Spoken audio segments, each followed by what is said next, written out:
In the first two videos of this GTO Primer series, we provided a high-level overview of how GTO strategies are constructed and a process-oriented way to determine whether or not to bluff. In this video, we will discuss how game theory approaches the way most of the money is made in poker, value betting. Specifically, we will be focusing on close bet or check decisions. If you have the nuts, deciding to bet is usually a no-brainer, putting aside slow playing, which we will discuss in a later video. But a lot of money can be won or lost based on close value betting decisions, which makes having a system to rationally decide these types of spots important. Fortunately, because in GTO bluffs need to mirror value bets for purposes of balance, the same framework we use to determine our bluffs can also be used to determine our value bets. That is, first we estimate how often we should be value betting in a particular spot, and then we decide whether to choose our specific hand to value bet based on a consideration of probabilities. And the first step of this process is identical to the first step of our bluffing analysis, where we ask two questions.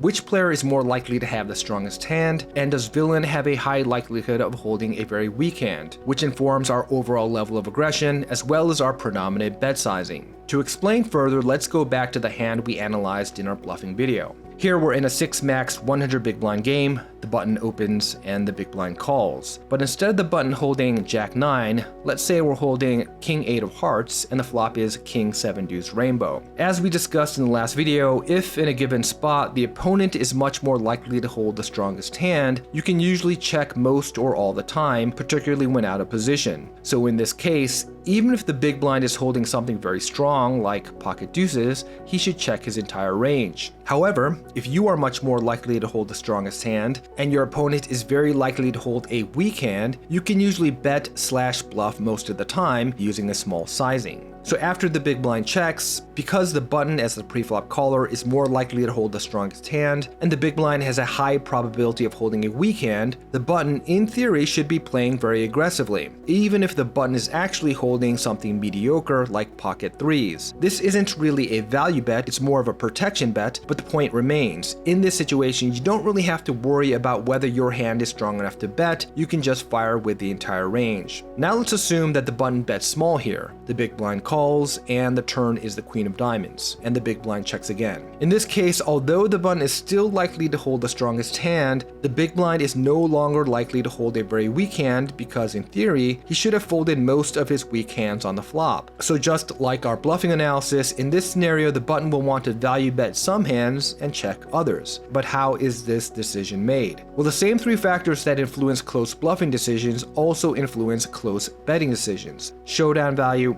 incremental equity, and card removal. Generally speaking, the higher the showdown value our hand has, the more inclined we should be to value bet it. We assess showdown value by estimating where our hand ranks relative to villain's equity distribution, and this process, without a doubt, is the single most critical factor that drives value betting decisions. As a general heuristic, in order to value bet any hand, it needs to be ahead of more than 50% of villain's defending range. This is because we need the probability of villain calling with a weaker hand to be high enough to produce positive EV for our bet. As a practical matter, one way to determine this is to simply imagine in your mind the types of hands villain is likely to have that are weaker but strong enough to call. The more hands you can think of, the more likely it is that you should value bet. So going back to our example, because we've determined that the button is more likely to hold the strongest hand, but villain is not very likely to hold a weak hand, we know that using a small bet size probably won't make much sense. This is because we need to use a sizing that gives our bluffs effective fold leverage, and against a range that is not likely to have a very weak hand, it means that in order to induce folds, we need to size up. In this case, with the big blind very likely to hold a decently strong hand like a top, middle, or weak pair, or a straight or flush draw, the solver likes to bet very big,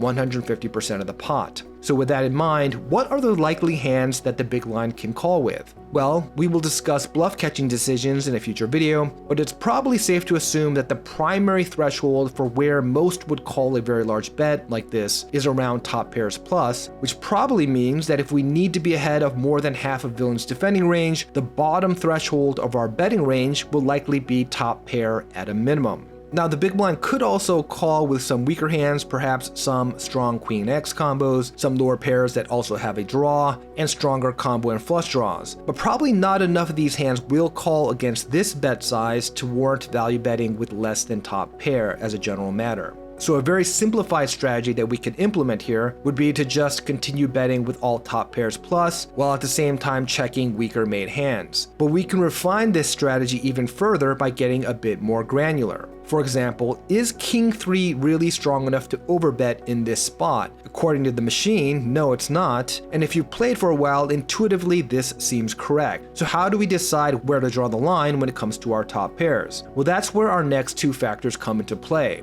In our last video, our primary focus when it came to incremental equity were draws. And we do see that if we isolate our lower pairs, hands that also have a flush draw do bet some percentage of the time. However, in this case, since the king on the board is the king of diamonds, we don't have any top pairs that also have a draw. So instead, we'll look to a different, lesser form of incremental equity to differentiate our combos, our kicker. If we isolate our top pairs, we see a pretty clear pattern emerge where, generally speaking, the stronger the kicker, the more aggressive the solver is with its top pairs, with top betting nearly 100% of the time, and these top pairs with lower kickers checking most of the time. The reason for this discrepancy is because if we assume that the most prominent calling region of villain's range is top pair, then the kicker will make a huge difference in terms of whether our bet is winning or losing EV. If we have an ace kicker, it means that there's a very good possibility that we will be dominating our opponent and will be able to stack him by the river. But if our kicker is weak,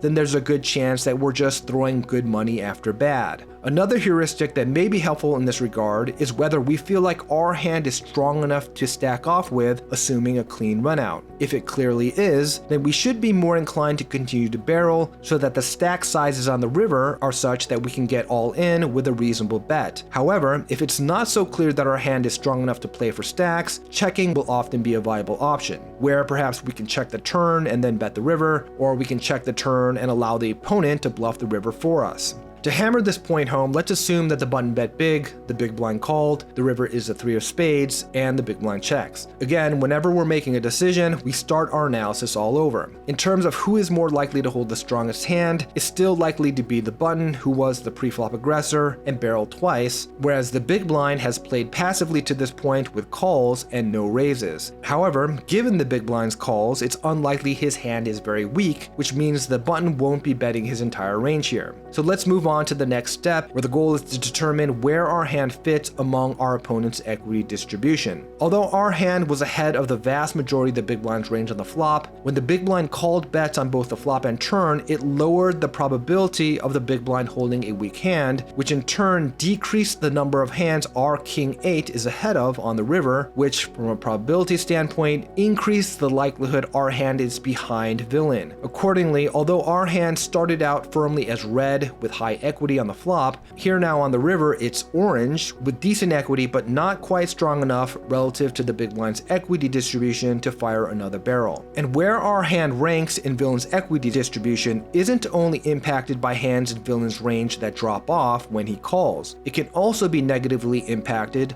by stronger hands that are added to the top of villain's equity distribution when he makes a draw. So for example, let's say that instead of the 3 of spades, which is pretty much a brick, the river is the 5 of diamonds. Even though some of the button's stronger top pairs fired a third barrel on the 3 of spades turn, on this 5 of diamonds turn, almost no top pairs bet because the equity of this entire class has been diminished by the potential flushes in the big blind's range. In this case, not only is our hand ahead of a smaller portion of villain's equity distribution because the big blind should have folded many of his weakest hands on the flop and turn, our hand is now behind a greater portion of villain's equity distribution because it's very possible that the big blind has made a flush. This crams down the strength of our hand, which is now represented by yellow with mediocre equity. That being said, we do see a tiny sliver of top pairs that fire a third barrel, which brings us to our last factor, card removal. According to the solver, there's exactly one kind of top pair that can bet on this river, top pair with top kicker that also has a diamond. Why? Because holding the ace of diamonds makes it significantly less likely that the big blind has a flush. This is especially true since we bet so large on the turn, which means that in theory the big blind should have folded some of his weaker flush draws. Similarly, we see that aces with the ace of diamond are virtually all betting, but aces without a diamond are checking. Essentially what's happening here is that by lowering the probability or blocking the big blind from having a flush, it incrementally decreases the number of hands the big blind is likely to have that are ahead of the button's hand, which in turn slightly improves its rank vis-a-vis villain's equity distribution. And the flip side is also true. If we're holding a card that lowers the probability or blocks the big blind from holding a calling hand that is weaker, it would slightly lower the rank of the button's hand vis-a-vis villain's equity distribution. For example, let's say that the river is the 10 of diamonds instead of the 5 of diamonds. In this case, not only is it possible that the big blind has made a flush that pushes our top pairs down the equity distribution, now it's also possible that the big blind has made a straight which pushes down our top pairs even further. Here we see that virtually no top pairs, over pairs, or even two pairs bet, even with the ace of diamonds blocker. Instead, the threshold for value betting has moved up to a set. But interestingly, we see that among our sets, pocket deuces and pocket sevens basically bet all the time, whereas pocket queens, which are stronger, only bet some of the time. So why is this? Well, this is a function of card removal. In this case, the queen blocks some of the potential bluff catchers that the big blind may call with, such as queen jack and queen nine, that blocks our straights, or in other words, the button's queens remove some of the weaker portion of the big blind's equity distribution, which in turn very slightly decreases the strength of this hand. But holding pocket sevens or pocket deuces would have little to no impact on the big blind's equity distribution from a probability standpoint. So to sum things up, when facing a close value betting decision, we should first assess how aggressive we want to be overall and our predominant sizing by estimating who is more likely to hold the strongest hand and whether villain is likely to hold a very weak hand. Then, assuming that we aren't betting all or none of our range, we then rank where our hand fits relative to villain's equity distribution, and if the decision seems close, we combo select by focusing on incremental equity and card removal. So that is the video for today. Thanks for watching, and until next time, stay balanced.